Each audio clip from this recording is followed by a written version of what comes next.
Hi there. Welcome back to Cancer Tamer, and Happy New Year to everybody. It's good to be here again.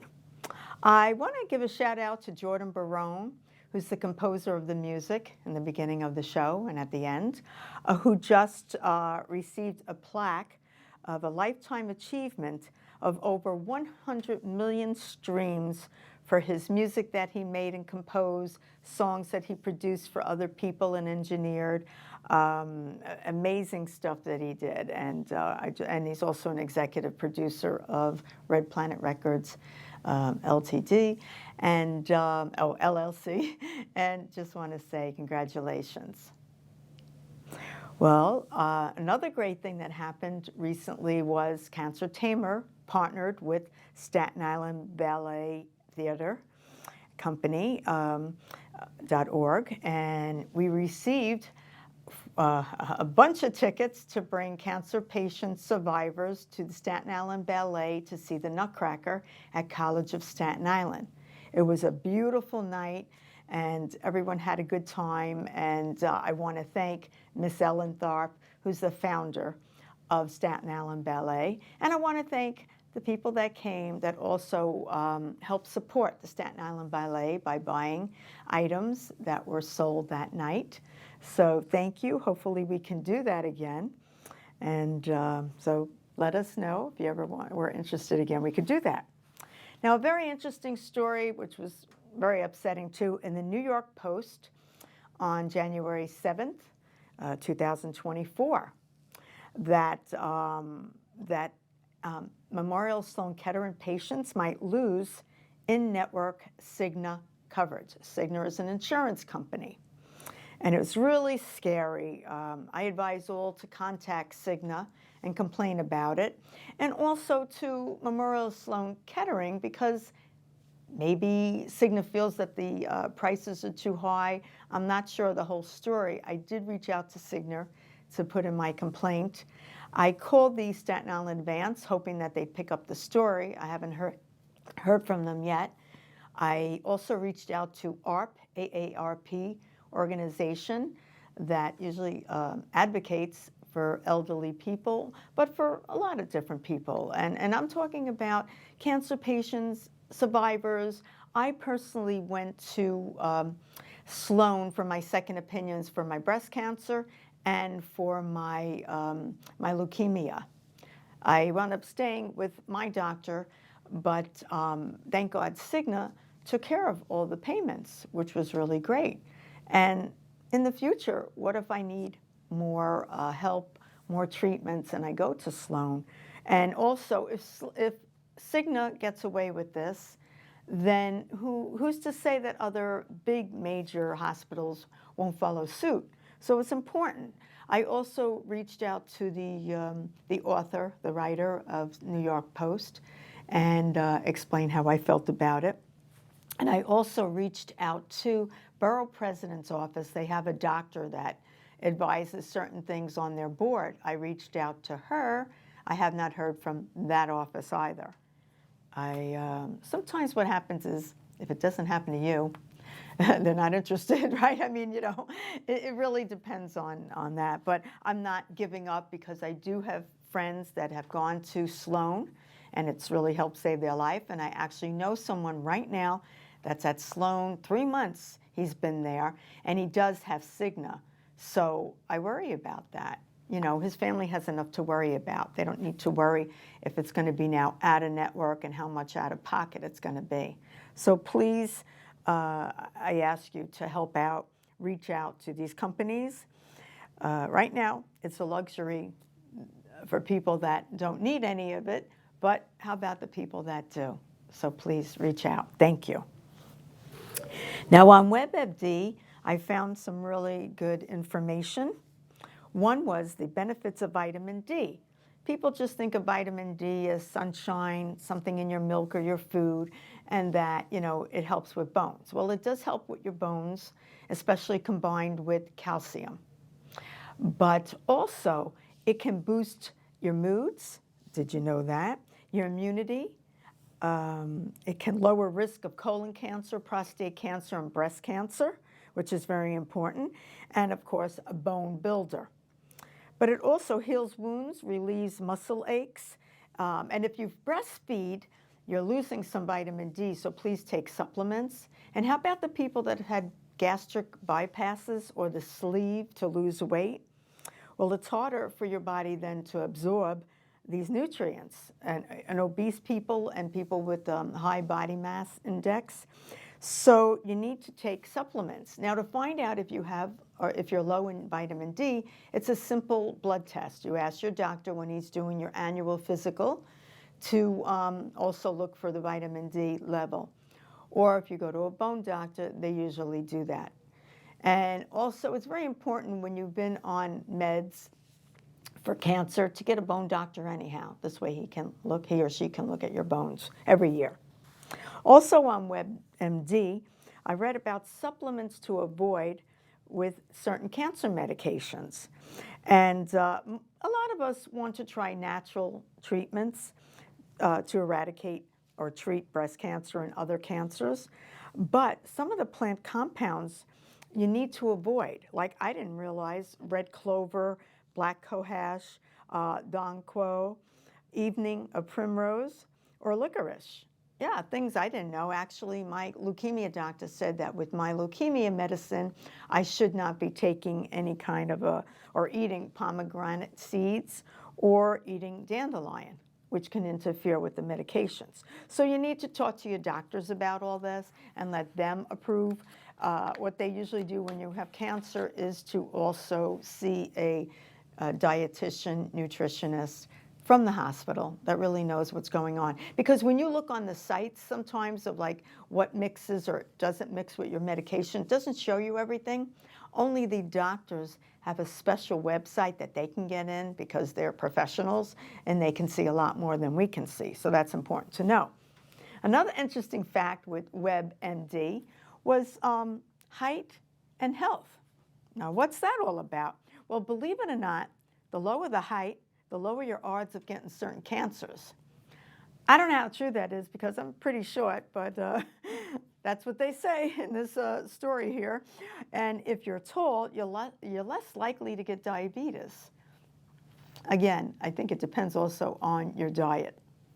Now, if you're shorter than 5'3", you're 50% more likely to get heart disease than a person who's 5'9" and above. Now, tall and healthy weight decreases your risk of stroke, from what they say. The shorter you are, the better it is that you might not get blood clots. Now, men that are 5'11" or taller and women who are 5'7" or taller are supposedly less likely to get Alzheimer's. I don't know, because the people that I know that had Alzheimer's are short because they're in my family, so I'm not really sure about that. Pregnancy, women 5 foot or less sometimes give birth a few days earlier than a person who's 5'7". Longer life. Shorter people live a longer life. Could be. I mean, my mom lived till 91. My grandma was 85. Who knows? But hair loss, the shorter the guy, the more at risk they are of losing their hair. That's something interesting. And how about, heat exhaustion? Well, you're less likely if you're short, but or taller, but if you're heavier and then you have more body heat, yes, you're prone to have heat exhaustion. And how about lower back and hips? Taller people have a greater chance of hip fractures. I don't know, maybe their bones are weaker because they're taller. I really don't know. They didn't explain everything, but I thought it was an interesting fact. And moving on to Environmental Working Group. It's an organization that I just love reading all their stuff that they are always researching. They talk about dangers of fruit-flavored drinks, carbonated orange drinks, fruit-flavored energy drinks. They have this item in it called brominated vegetable oil, which can harm the nervous system. It's banned in Europe, in Japan, and California just started a food act which bans it. Everyone seems to be on board but the USA. Since 2012, there has been petitions with over 200,000 signatures to ban it. and yet it's still on the market. Mainly it's in stores where you have store brands or lesser known brands. I guess the bigger known brands, they've already stopped using it. But you need to be aware of this. Look at labels. We always talk about that. You have to really look at labels. I mean, that's what it's all about. Now, livestrong.com, I read a lot about. I think they have some interesting facts with livestrong.com. The worst breakfast foods. If you don't already know this, well, you really should, but I'll enlighten you again anyhow. Okay, so we all know bacon, ham, sausage, pastries, donuts, muffins, sugary cereals, especially the ones with all the food coloring in them. Yikes. Granola, which is very sweet, flavored yogurts, pancakes. If you're going to eat pancakes, like I love waffles, use organic protein pancakes, whole grain pancakes. Another thing that isn't really good is hash browns and bottled teas and coffees because they're too sugary. So watch what you eat. Breakfast is an important meal. A lot of people don't even eat breakfast. But if you do, it's important to have some protein and some grains. And you just have to watch what you eat. That's where it's at. Like my son says to me sometimes, well, what can I eat? Well, gee, it sounds like I can't eat anything. I said, no, there's a lot out there, but you have to condition yourself and your taste buds that during the week you should really watch what you eat. And if it means eating plainer, less salt, so be it. Get over it and just do what you have to do. So this way, one day a week, you could just have fun and eat what you want. That's what I do. I think it's fun. Also with livestrong.org, they talk about living longer. Now, we've talked about this a number of times, of course. So what does it mean? The same thing I've talked about before. Walk 30 minutes a day, if possible, or exercise. Start your day with, it can jumpstart so many things in your life with exercise, if possible. It's important. You can't get away from this. The older you get, the more important it is. And especially like from 40 to 65 seems to be the times where people gain the most weight.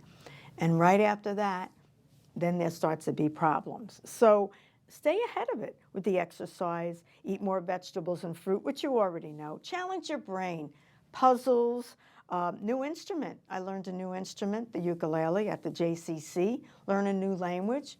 I tried that, but didn't always work. But I know some of the words. I'm learning in Spanish and Italian.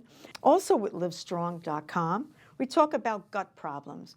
I know so many people now that are suffering from gut problems. And even though they've taken all kinds of medications, nothing seems to help. And the longer you're on those medications, proton inhibitors, it coats your stomach, so sometimes you're not absorbing certain vitamins. And again, if you have any gut problems and you're taking medication, please get blood work to see your vitamin D level. Many people are low in D, and D helps with so much. So you need to do that. But you need to really exercise, eat better. On your plate should be a half of your plate should be veggies. A quarter of it should be grain, a quarter of it could be lean protein. So what do I mean by that? I mean fish, certain fishes that don't have a lot of mercury, lean chicken. Once in a blue moon, have some protein with red meat, but try to make it grass-fed if possible or organic. All righty, brown rice, protein, beans, nuts, seeds, fish, lean meats, eggs, tempeh. All kinds of things like that have some protein in it. Sleep is very important. Light exposure, which manages stress and aids in your natural melatonin. Lack of sleep can give you high blood pressure, that's important to know, and heart disease, and puts you so much stress on your body. So think about your gut, get the blood work to make sure you're not lacking in any vitamins, and then do what I suggest. It's only a suggestion.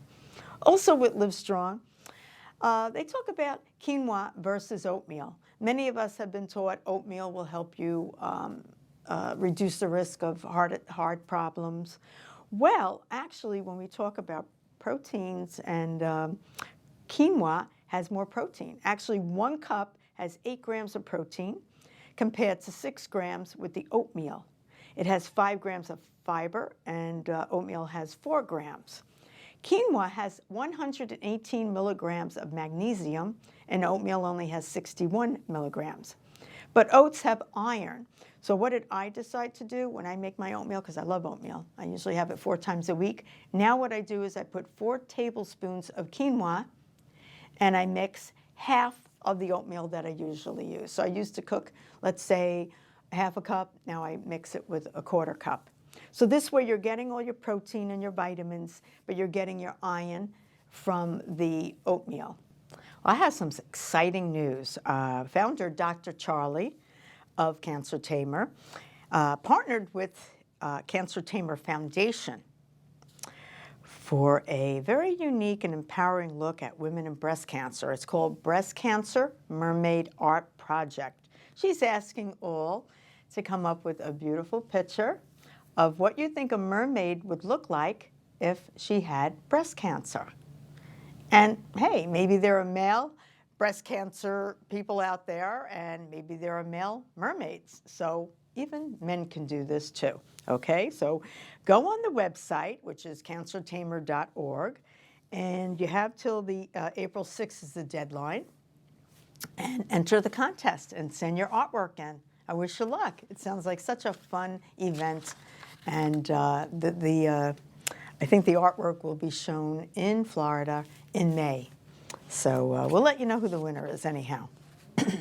Survivors.net is a website that I found an interesting story about. When are you ready to start dating after breast cancer or any cancer? Well, really, it's up to you. So take your time to decide to see when you're ready. But don't wait too long. Life passes by. Just do it, as they say. Be honest with the person that you're with when you feel comfortable. Doesn't mean the first date you have to tell someone, hey, I've had breast cancer or cancer, freak them out, whatever. Take your time. Get to know the person.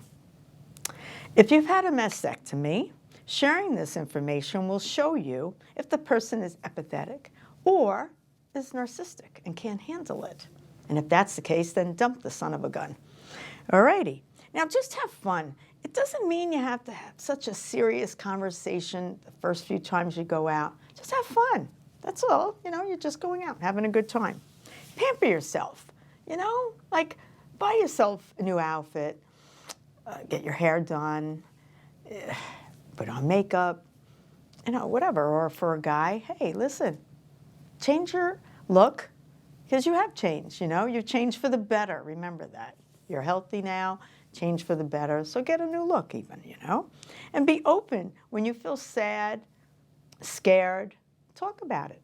You're showing you're a human being. And that opens up the conversation for other people too, just so you know. A website called emergencyemail.org talks about the widespread plastics in food, which is very scary. Even Consumer Reports got involved in this and found that there's widespread presence in food despite all the health risks, but they called on regulators to reassess the safety of these plastics. The nonprofit consumer group said that out of 84 out of 85 supermarket foods and fast foods that it recently tested contained plasticizers, as they call them, a chemical used to make durable plastic. It's found in foods. They're finding 79%. They have BPA in it, which is not very healthy for you. They're hormone disruptors. You need to know that. It can up the risk of birth defects, cancer, diabetes, infertility, neurodevelopment disorders, a whole bunch of different problems. So read up on it, please. Now, the number one thing right now, the CDC talks about pneumonia outbreak. Right at the time when they were looking at this, it was children from 3 to 14 in Ohio and Massachusetts. And as the flu season approaches, they're offering guidance. Pneumonia is an infection of the lungs and can cause severe illness in people very young and very old. They're talking about maybe you want to get a flu shot and a pneumonia shot. That's up to you, but talk to your doctor first. And the causes of pneumonia could be bacterial and viral. It's hard to figure out which one, but no matter what, you don't want to be sick with that. There's influenza viruses, there's RSV, there's COVID and SARS. Common cases or causes are bacterial pneumonia. It could be strep too. So you really have to be careful with what you do. And they see an elevation in all of the United States, especially RSV virus, which originally was just, it happened with kids, but now it's moving on to adults too. Same thing with COVID, of course, that we know about. So be aware, wash your hands, keep away from people who are sick, and if you want to wear a mask, wear a mask. On medpagetoday.com, they talk about the youthful approach to breast cancer. This was an older article Dr. Graham Kolditz wrote about protecting your youthful breast and having your parents really look to keep this healthy. So, you know, through the years, young bodies and breast are vulnerable to certain things out there, hormone disruptors, all sorts of things. And if your family has the BRCA gene, that's an alert to you to be more careful with what you do. So they suggest newborn to 1 to 2 years old, breastfeed your child if possible, organic foods if possible, or make your own, plant-based milks without carrageen in it. Exercise, make your kids go out with you, walk, take a walk with them. Ride your bike with them as they get older. Keep them involved in certain sports as they get older. Limit TV and electronics, especially in the bedroom. And what your kids eat now hopefully will help them later on in life. Fruits, vegetables, soups. When I made soups when my kids were young, I pureed the vegetables, and this way they didn't really see them. You know, you can find ways. I like waffles. When I make waffles, I've always shred in some zucchini. I put in some flax seeds to make it a little bit healthier. Same thing with meatballs. I use turkey chopped meat, organic, and I shred zucchini in it. And I don't fry them, I put them in the oven. I make like 30 meatballs at a time. But it's important. And the same thing with fast foods. Try to limit it with your children and tell them too, not to be embarrassed if they're out with friends. Try to order something healthier. SimplyRecipes.com, you can make healthier sprays, 1 cup of water, 1 cup of vinegar, and 2 squirts of Dawn soap dish. Soap can really help and clean a lot of your areas in your house and less toxic. And SistersNetworkInc.org is a New York-based Sisters Network, Inc., and it's for African Americans who've had breast cancer and other cancers, whether you're a woman or a man. It doesn't matter. You can reach out to them, and maybe they can answer some questions that other people can't. So check it out. I think it's a great org. Now, in our community, there's always something going on. Staten Island University North. Remember, they offer chair yoga, breast cancer support groups for all around cancers, and support group for caregivers. It's important that you know that. The breast cancer support group meets the third Saturday of every month from 12 to 1:30. It's at 475 Seaview Avenue, which is the main building of the hospital. Then you go to the second floor and you look for the Regina McGinn complex, and that's where it is, and free refreshments are always served. We got a great bunch of people at that group, so come and join. Chair yoga at the hospital is 256C Mason Avenue, second floor pediatric gym. They're on Fridays from 1 to 2. The next one is January 26th, and then I'll have more coming in February. All-around support group for cancers. It's the first Wednesday of each month from 12 to 1:30, 256C Mason Avenue, second floor library. So it's good to know this. Now, for entertainment, because you need to go out and have some fun and have some laughs. So don't forget that. It's very healthy for you. Little Victory Theater at 4089 Victory Boulevard has an upcoming show. It's the Agatha Christie's Murder on the Orient Express, and it will be March 1st, 2nd, 3rd, 8th, 9th, and 10th. Check it out. Seaview Playwright Theater at 460 Brielle Avenue presents this month is Bill W. and Dr. Bob, the two men that created Alcohol Anonymous in 1935. It's a lot of laughter, some tears, but very funny. February 10th, 11th, 16th, 17th, and 18th. Ghostlight Players will perform the musical called Urinetown at the Helmsley Hall in Richmond Town. That's across the street from St. Andrew's Church. They have a rectory hall that has a hall there. And you can see that on February 1st, 2nd, and 3rd, and 4th, and then the 8th, 9th, and the 10th. And the Staten Island Shakespearean Theater Company has an upcoming play. The Cherry Orchard is by Anton Chekhov, and that's March 15th, 16th, and 17th, and March 22nd, 23rd, and 24th. And that's at the Staten Island Playhouse at Empire Outlets. I've never been there, so I don't really know exactly where that is, but you can check that out online. At Snug Harbor, right now they're having a display of pictures of the African-American women that were nurses on the island during, I guess, in the 1930s and 40s. So check that out.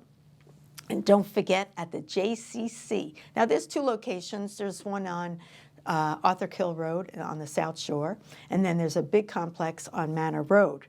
So I go to the one on Manor Road, and they have a senior program called CLLD. You sign up for it.